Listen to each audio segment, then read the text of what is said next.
नमस्कार दोस्तों, crime story channel पर मैं राजेश आपका स्वागत करता हूं। दोस्तों, आज मैं आपको अपराध की जिस वारदात के बारे में बताने जा रहा हूं, वो वारदात आगरा उत्तर प्रदेश में हुई थी। तो चलिए दोस्तों, इस वारदात के बारे में हम लोग विस्तार से जानते हैं। सभी गहरी नींद में सोए हुए थे। उस समय रात के 3 बज रहे थे। अचानक एक मकान में चीख पुकार मच गई। शोर सुनकर आसपास के लोग जाग गए और उस मकान की ओर दौड़े। उन्होंने देखा कि चीखती हुई कामनी दरवाजे से बाहर 20 कदम दूर आ गई। बाहर वो एक ही बात बोल रही थी, गोविंद ने मार डाला, गोविंद ने मार डाला। कामिनी के पड़ोस में रहने वाले चाचा गणेश, दादी शकुंतला व भाई मनीष भी वहां आ गए। ग्रामीणों व घर वालों के आने पर हत्यारा गोविंद सबको चाकू दिखाकर धमकाता हुआ भाग गया। जब लोग मकान में पहुंचे तो वहां का दृश्य देखकर सहम गए। कामिनी की मां शारदा देवी घर के फर्श पर तथा रागिनी दरवाजे के पास खून से लथपथ पड़ी हुई थी। अत्यधिक खून बहने से दोनों की सांसें थम चुकी थी। लोगों को आया देख डरी सहमी घर की बहू रेखा कमरे की कुंडी खोलकर बाहर आई। वो भी गंभीर रूप से घायल थी। उसने बताया, पड़ोसी गोविंद ने सास और ननद पर चाकू से हमला किया। जब वो उन्हें बचाने आई तो उस पर भी हमला कर घायल कर दिया। वो किसी तरह जान बचाकर कमरे में भागी और अंदर से कुंडी लगा ली। इसी बीच किसी ने इस घटना की सूचना थाने को भी दे दी। ये बात 8 मार्च 2021 की है। डबल मर्डर की सूचना मिलते ही थाना प्रभारी विनोद कुमार पुलिस टीम के साथ मौके पर पहुंच गए। डबल मर्डर की घटना से कस्बे में सनसनी फैल गई थी। तब तक मकान के बाहर भीड़ भी जुट गई थी। मामले की गंभीरता को देखते हुए थाना प्रभारी ने अपने उच्च अधिकारियों को अवगत कराया। अंतर्राष्ट्रीय महिला दिवस के दिन ही 2 महिलाओं की हत्या होने से हड़कंप मच गया था। आनंद फानन में आईजी ए सतीश गणेश, एसएसपी बबलू कुमार, एसपी अशोक वेंकट और फॉरेंसिक टीम और डॉग स्क्वाड भी मौके पर पहुंच गए। आगरा के थाना बाहा के कस्बा जरार के मोहल्ला हवेली निवासी उमेश सविता की करीब 15 साल पहले मृत्यु हो चुकी थी। पत्नी शारदा देवी जरार के प्राइमरी स्कूल में रसोइये का काम कर परिवार पाल रही थी।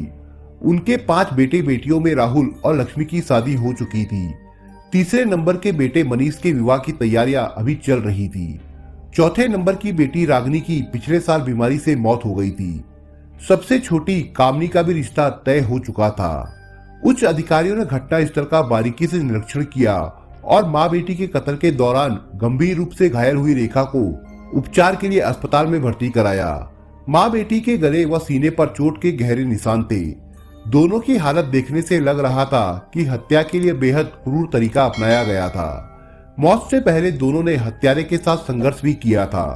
फॉरेंसिक और डॉग स्क्वाड टीम ने मौके पर जांच कर सबूत जुटाए। पुलिस ने मौके की कार्रवाई निपटाने के बाद शवों को मोर्चरी भिजवा दिया। अस्पताल में भर्ती घटना की चश्मदीद बहू रेखा ने बताया कि उसकी सास शारदा देवी व ननद कामिनी बरामदे के टीन शेड में अगल बगल सोई हुई थी। गोविंद छत से घर के अंदर आया था। सीढ़ियों से नीचे आने के बाद उसने दोनों पर हमला कर दिया। रेखा अपने 5 महीने के बेटे सार्थक के साथ कमरे में सो रही थी। चीख पुकार सुनकर वो जाग गई और सास और ननद को बचाने के लिए दौड़ी। अपनी पहचान होते देख आरोपी गोविंद ने रेखा पर भी चाकू से हमला कर दिया। जान बचाने को रेखा कमरे की ओर दौड़ी और अपने आप को उसने कमरे में बंद कर लिया। घटना के समय घर में कोई पुरुष मौजूद नहीं था। रेखा का पति राहुल काम के सिलसिले में दिल्ली गया हुआ था, जबकि देवर मनीष पड़ोस में रहने वाले अपने चाचा गणेश के यहाँ सोया हुआ था। घटना की जानकारी होते ही मृतकों के अन्य परिजन भी वहां पहुंच गए। घर वालों का रो रो कर बुरा हाल था। जांच के दौरान पता चला कि मामला प्रेम प्रसंग का था। आरोपी गोविंद के मृतका कामनी से प्रेम संबंध थे। कामनी के घर वाले गोविंद का विरोध करते थे। इसके चलते पहले भी गोविंद व कामनी के घर वालों में झगड़ा व मारपीट हुई थी। तब मामला रफा दफा हो गया था। लेकिन अब अचानक ऐसा क्या हो गया था जो गोविंद ने अपनी प्रेमिका के अलावा उसकी मां की हत्या करने के साथ ही मृतका की भाभी को भी घायल कर दिया था। पुलिस पूछताछ में मृतका के घर वालों ने बताया कि गोविंद पहले भी कामनी को अकेला देखकर एक दिन घर में घुस आया था। शोर मचाने पर आसपास के लोगों के पहुंचने पर वो भाग गया था। तब घर वालों ने पुलिस में उसकी कोई शिकायत नहीं की थी। ग्रामीणों ने पुलिस को जानकारी दी कि दोनों की दोस्ती से कामनी का परिवार खुश नहीं था। कुछ दिन पहले दोनों परिवारों में इस बात को लेकर Diageo All Star Sale 50 to 90% off. Grab them all and run. झगड़ा भी हुआ था। पुलिस ने जांच पड़ताल शुरू कर दी। जब पुलिस हत्या आरोपी के घर गई और गोविंद के पिता को घटना के बारे में बताया तो वो बेहोश हो गए। इस बीच पुलिस ने हत्या आरोपी के परिवार के कुछ लोगों को हिरासत में ले लिया। हत्यारे गोविंद के विरुद्ध मनीष ने 302 व 307 के अंतर्गत मुकदमा दर्ज कराया। पुलिस को जांच में ये भी पता चला कि घटना से 15 दिन पहले गोविंद ने अपने दोस्तों के बीच ऐलान किया था कि वो बड़ा कांड करेगा। उसका कहना था, मुझे पहले कामिनी ने अपने प्यार में फंसाया, जब मुझे गहराई से प्यार हो गया तो वो मुझे छोड़ने की बात कह रही है। उसकी मोहब्बत को ठुकराने का अंजाम क्या होता है ये हर कोई देखेगा। वो दोस्तों से पूछता था कि जेल में मिलने आओगे या नहीं। दोस्तों ने उसकी इस बात को मजाक में लिया था। किसी को भी ये अंदाजा नहीं था कि वो ऐसा खूनी खेल खेलेगा। धारदार हथियार से 50 वर्षीय शारदा और उनकी बेटी 19 वर्षीय कामना की नृशंस हत्या करने के बाद हत्यारे के फरार हो जाने और पुलिस द्वारा गिरफ्तार न कर पाने से लोग आक्रोशित थे। सोमवार को गम और गुस्से में जरार का बाजार बंद रहा। आरोपी की गिरफ्तारी के लिए पुलिस की 5 टीमें गठित कर इटावा, सिकोहाबाद, फिरोजाबाद, मुरैना और दिल्ली रवाना कर दी गई थी। सोमवार की रात को ही एसएसपी बबलू कुमार ने हत्या आरोपी गोविंद पर 25,000 रुपए का इनाम घोषित कर दिया था। सोमवार 8 मार्च की सुबह आगरा पुलिस ने सिकोहाबाद के मोहल्ला जैन स्ट्रीट में स्थानीय पुलिस के साथ गोविंद के चचेरे भाई नवीन जैन के यहाँ दबिश दी, लेकिन पुलिस के आने से पहले सुबह 4 बजे मकान का ताला लगाकर परिवार कहीं चला गया था। पुलिस टीम हत्या आरोपी के एक अन्य रिश्तेदार को पूछताछ के लिए अपने साथ थाने ले आई। पोस्टमार्टम रिपोर्ट में बताया गया कि कामिनी के शरीर पर 8 और उसकी मां शारदा के शरीर पर 6 घाव आए थे। सभी घाव गर्दन और सीने पर थे। पुलिस को पता चला कि हत्यारा गोविंद फिरोजाबाद भागने की फिराक में है। पुलिस ने फिरोजाबाद में भी कई स्थानों पर दबिश दी, लेकिन पुलिस के हाथ निराशा ही लगी। फिर भी पुलिस सरगर्मी से उसकी तलाश में जुटी रही।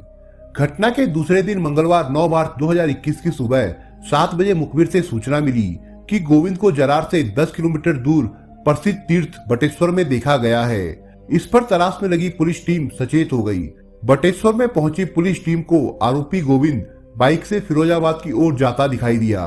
पुलिस ने बटेश्वर में नौरंगी घाट पर गोविंद से रुकने को कहा, लेकिन पुलिस को देखते ही गोविंद ने यू टर्न लिया और उन पर फायरिंग कर दी। पुलिस की जवाबी कार्रवाई में गोविंद के बाएं पैर में गोली लगी। गोली लगते ही वो गिर गया और पुलिस ने उसे गिरफ्तार कर लिया।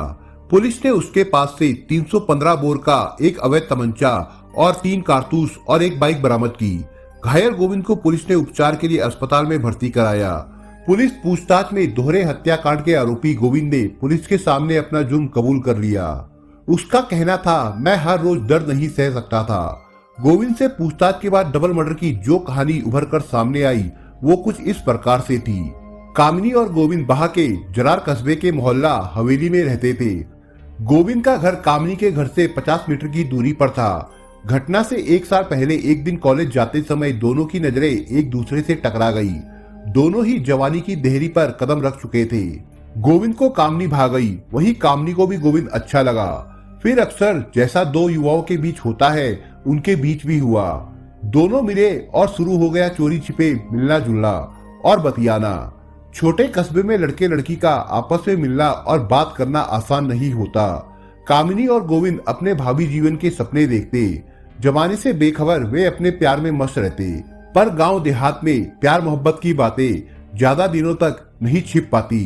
किसी तरह कामिनी के घर वालों को पता चल गया कि उसका गोविंद के साथ चक्कर चल रहा है।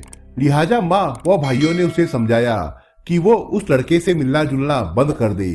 फिर भी दोनों की चोरी छिपे मुलाकातों का सिलसिला चलता रहा। इसकी वजह से दोनों परिवारों में तल्लखी बढ़ गई। कामिनी पर जब बंदिशें लगाई गई तो घटना से एक दिन पहले गोविंद कामिनी से मिलने उसके घर घुस गया। चूंकि गोविंद दूसरी बिरादरी का था, इसलिए कामिनी के घर वालों ने साफ कह दिया कि कामिनी के साथ उसकी शादी नहीं हो सकती। गोविंद को समझाया भी। इसके बाद भी कामिनी से बात करते देख लेने पर उन्होंने कई बार गोविंद को पीटा। गोविंद कामिनी के मुंह पास पे बनता चला गया। उसे समाज बिरादरी की कोई परवाह नहीं थी। उसे तो हर हाल में जीवन साथी के रूप में कामिनी चाहिए थी। कामिनी के घर वालों ने गोविंद की हरकतों और उसकी जिससे मोहल्ले में हो रही उनकी बदनामी को देखते हुए कामिनी का रिश्ता 20 दिन पहले ही फिरोजाबाद के कस्बा सिरसागंज के गांव अटारेना में तय कर दिया। अभी शादी की तारीख तय नहीं हुई थी। इस बात ने आग में घी का काम किया था। अपनी प्रेमिका की शादी तय हो जाने से गोविंद मायूस हो गया था। इससे बौखलाकर उसने टीवी पर क्राइम सीरियल देखकर एक खौफनाक निर्णय ले लिया। उसने कामिनी की हत्या की योजना बनाई। अपने मंसूबों को अंजाम देने के लिए गोविंद ने रात के तीसरे पहर का समय चुना। उस समय लोग गहरी नींद में होते हैं। उसने अपने घर में चारपाई पर तकिया रखकर रजाई से ढक दिया ताकि लगे कि वो सोया हुआ है। माँ बेटी की हत्या करने के लिए गोविंद छत के रास्ते सीढ़ियों से शारदा के घर में आ गया। उसने चाकू से पहला वार सोती हुई शारदा पर किया। माँ की चीख सुनकर बगल में सो रही कामनी की आंखें खुल गई। दोनों ने गोविंद से धारदार हथियार छीनने का प्रयास किया, लेकिन उन्हें सफलता नहीं मिली। माँ बेटी लहूलुहान हालत पे जान बचाने के लिए घर से भागी, लेकिन हत्यारे ने उन पर चाकू से लगातार कई वार किए। बुरी तरह से घायल माँ फर्श पर गिर गई। वहीं कामनी चीखते हुए घर के बाहर भागी। कामनी की भाभी रेखा उन्हें बचाने भी आई। पहचाने जाने के डर से गोविंद ने रेखा पर भी वार कर उसे भी घायल कर दिया। वो रेखा की भी हत्या करना चाहता था। घटना को अंजाम देने के बाद वो सबसे पहले अपने घर पहुंचा। वहां उसने कपड़े बदले। फिर वो 400 रुपए और बाइक लेकर घर से बाहर निकल गया। खून से सने कपड़े और चाकू एक पॉलीथीन में रखकर जंगल में फेंक दिया और खुद छिप गया। मंगलवार सुबह वो फिरोजाबाद की ओर भाग रहा था, तभी पुलिस ने उसे दबोच लिया। कातिल गोविंद को न्यायालय में पेश किया गया और कोर्ट के आदेश पर उसे जेल भेज दिया गया। अपने घर की चार दीवारी हर किसी के लिए महफूज मानी जाती है, लेकिन शारदा और उसकी बेटी कामनी के लिए अपना घर भी सुरक्षित नहीं रहा। सिरफिरे आशिक ने प्यार की खातिर इस